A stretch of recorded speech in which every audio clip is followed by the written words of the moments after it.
Wembanyama.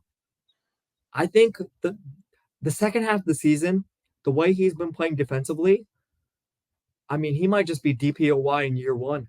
I know voters probably won't give it to him, and I know based off of the way voters vote, if you made me vote, I think I would probably give it to Anthony Davis. But if you were just Yeah. asking me straight up, like as a who is the biggest menace on the court, it's Wemby.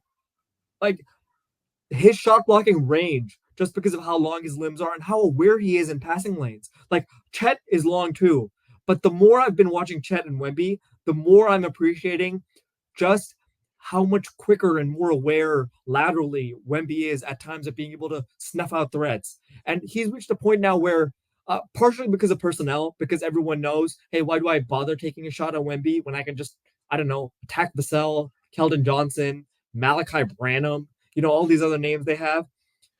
But his shot blocking radius is larger than any humans I've ever seen. It Mhm. almost extends to the short mid range, which is crazy to me. Like Yeah. there's times he'll just block shots at the edge of the paint from the elbows, which is Mhm. defensively Crazy. he's so absurd that I had to think about it. And then I started digging deeper.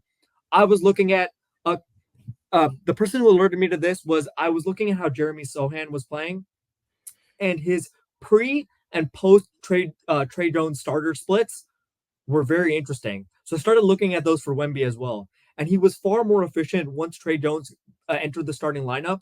And I think some of it was his own growth because he grew more as a playmaker. I think over the second half of the season, there were fewer of those turnovers that I was finding in the first half when we were talking about rookies, where I would talking about sometimes he would dribble and just kind of lose his handle. There were fewer of those errors, and there was more of a comfortability playing within the offense. But then I think the other thing was sticking Trey Jones in the lineup means when I'm watching Wemby in the second half of the year, his true shooting percentage is up and his finishing is up.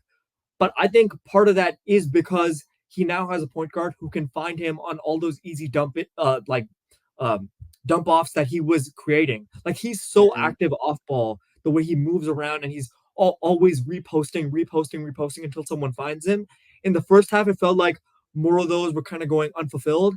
And then as soon as they put Trey Jones in, it looks different. So now I have to think about okay, of anybody I'm considering at all for NBA, honestly, you can make a case that for almost anybody in the league outside of the Pistons, there is maybe no supporting cast that's been harder to watch than what he has going for him with the Spurs.